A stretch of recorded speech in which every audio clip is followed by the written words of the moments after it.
नमस्कार, आप देख रहे हैं पॉलिटिकल आइडिया। मैं हूं प्रदीप कुमार। मित्रों, बड़ा सवाल निकल कर आ रहा है कि क्या बिहार में जो विपक्ष के जितने भी विधायक चुने गए हैं, क्या वो इस्तीफा देंगे विधानसभा से? क्योंकि जिस प्रकार की गतिविधि विपक्ष के खेमे में चल रही है, चुनाव परिणाम अप्रत्याशित, अविश्वसनीय चुनाव परिणाम आने के बाद लगातार बैठकों का क्रम जारी है। सबसे पहले कांग्रेस पार्टी के राष्ट्रीय अध्यक्ष मल्लिकार्जुन खड़गे ने एक बैठक बुलाई, जिसमें कांग्रेस के दिल्ली में मौजूद जितने भी वरिष्ठ नेता थे सब उस बैठक में शामिल हुए और इन लोगों ने भी इस प्रकार के एक तरफा चुनाव परिणाम पर आश्चर्य व्यक्त किया और कहीं ना कहीं इसमें चुनाव आयोग की भूमिका पर संदेह जाहिर किया। माना जा रहा है कि बहुत जल्द आरजेडी के भी विधायकों की बैठक होनी है। तेजस्वी यादव बैठक करने वाले हैं। जितने रणनीतिकार हैं आरजेडी के, ये सब आपस में बातचीत कर रहे हैं। आज आरजेडी के वरिष्ठ नेता पूर्व प्रदेश अध्यक्ष रहे जगदानंद सिंह की लालू प्रसाद यादव से मुलाकात हुई है और इन बैठकों के क्रम में एक बात जो निकल कर आ रही है वो ये निकल कर आ रही है कि महागठबंधन के जितने भी दल हैं सभी के द्वारा चयनित जो विधायक हैं वो सब इस्तीफा देने के बारे में सोच रहे हैं। 35 विधायकों की संख्या है इनकी और ये इस्तीफा, आपको पता है 202 विधानसभा सीट पर एनडीए की जीत हुई है, 35 महागठबंधन के हिस्से में आई है, 5 सीटों पर एआईएमआईएम के उम्मीदवार चुनाव जीत कर आए हैं, एक बहुजन समाज पार्टी का उम्मीदवार चुनाव जीत कर आए हैं। तो ये 35 जो विधायक हैं जो महागठबंधन के एमएलए हैं, इनके अंदर बिहार विधानसभा चुनाव से इस्तीफा देने के मुद्दे पर भी वरिष्ठ नेता जितने भी हैं अलग अलग पार्टियों के, कांग्रेस के, आरजेडी के और वामपंथी पार्टियों के, ये इस बात पे लगातार विचार कर रहे हैं और कई प्रकार की बातें निकल कर आ रही है। बातें ये निकल कर आ रही है कि कहीं ना कहीं जो इलेक्शन कमीशन है उसने मदद की है एनडीए को जीतने में। विशेष रूप से एसआईआर पर सवाल उठाए जा रहे हैं कि जिन लोगों के नाम काटे गए उसका लाभ जो है एनडीए को मिला है। इस बात पर शक जाहिर किया जा रहा है कि जिस प्रकार से जीविका दीदियों का इस्तेमाल चुनाव के दौरान हुआ, जीविका दीदियों को वोटिंग बूथ पर, पोलिंग बूथ पर उन्हें यह जिम्मेवारी दी गई चुनाव आयोग के द्वारा आधिकारिक रूप से कि वो जितने पर्दानशी महिलाएं होती है, मतदाता होती है, उनका चेहरे का मिलान कर सके। आपको पता है जीविका दीदियों के खाते में नीतीश कुमार ने सीधा 10,000 रुपए की राशि ट्रांसफर की कुछ दिन पहले ही और उसके बाद चुनाव आयोग के द्वारा उनको यह जिम्मेवारी मिलना कहीं ना कहीं वोटर्स मोबिलाइजेशन करने के लिए एक माध्यम के रूप में जीविका दीदियों का इस्तेमाल हुआ। जीविका दीदियों के एक बैठक को प्रधानमंत्री नरेंद्र मोदी ने खुद संबोधित किया और सरकार के माध्यम से, जिला प्रशासन के माध्यम से जीविका दादियों को एक्टिवेट किया गया, मोबिलाइज किया गया और फिर जीविका दीदियों के माध्यम से मतदाताओं को मोबिलाइज किया गया।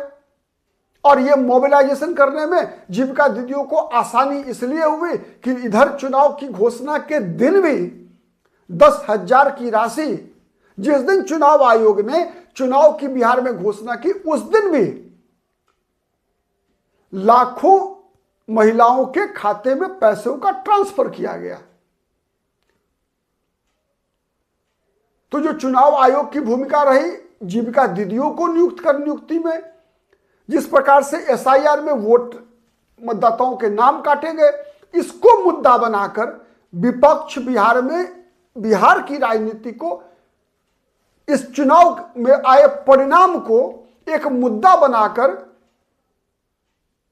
बिहार से पूरे देशव्यापी एक, कह सकते हैं आप, एक अभियान शुरू करने के मूड बनाती हुई दिख रही है। क्योंकि आपको पता है कि 6 महीने के अंदर देश के अन्य 5 राज्यों में भी चुनाव होना है। पश्चिम बंगाल, असम, 2 पूर्वी भारत के राज्य हैं, दक्षिण भारत के 3 राज्यों में चुनाव होना है, तमिलनाडु, केरल, पुडुचेरी। इसके बाद 2027 में देश का सबसे बड़ा राज्य उत्तर प्रदेश में चुनाव होना है।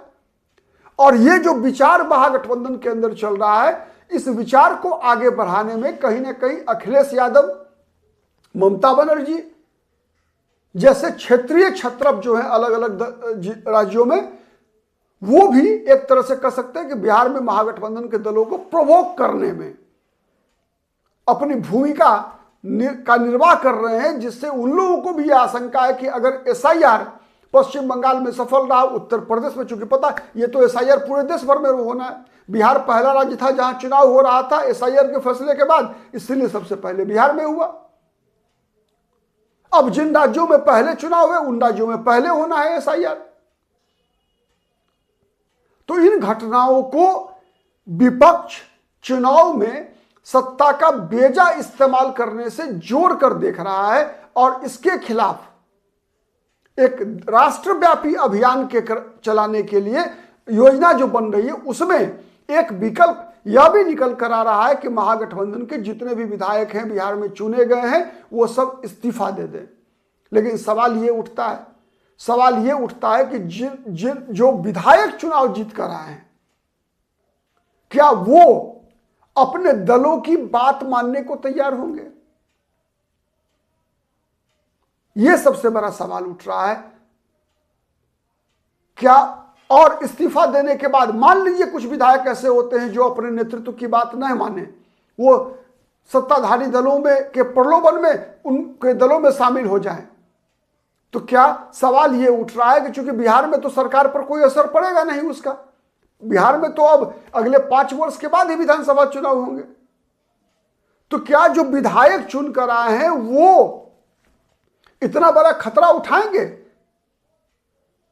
क्योंकि पता है कि विधानसभा चुनाव लड़ने में क्या खर्च आता है, किस प्रकार की परेशानी होती है, जीत और हार किन बातों पर निर्भर करती है, कई बार तो तकदीर पर निर्भर करती है।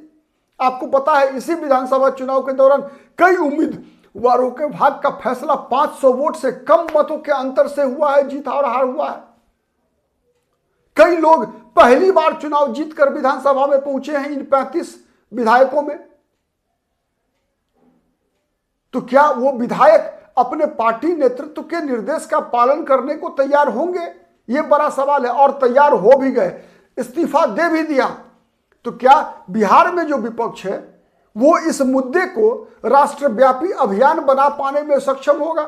क्या इन सभी विधायकों को जनता का समर्थन मिलेगा? इन राजनीतिक दलों को जनता की अदालत में मामला ले जाने के बाद इतनी भारी पराजय जो बिहार में हुई है उसके बाद क्या वो मतदाताओं का दिल जीत पाएंगे? इसका भरोसा है उनको? तो सबसे बड़ी बात निर्भर होती है इन्हीं 2 चीजों पे कि क्या अपने पार्टी नेतृत्व का निर्णय मानने को नवनिर्वाचित विधायक, जिनमें अधिकतर विधायक पहली बार चुनकर आए हैं, वो तैयार होंगे या नहीं होंगे।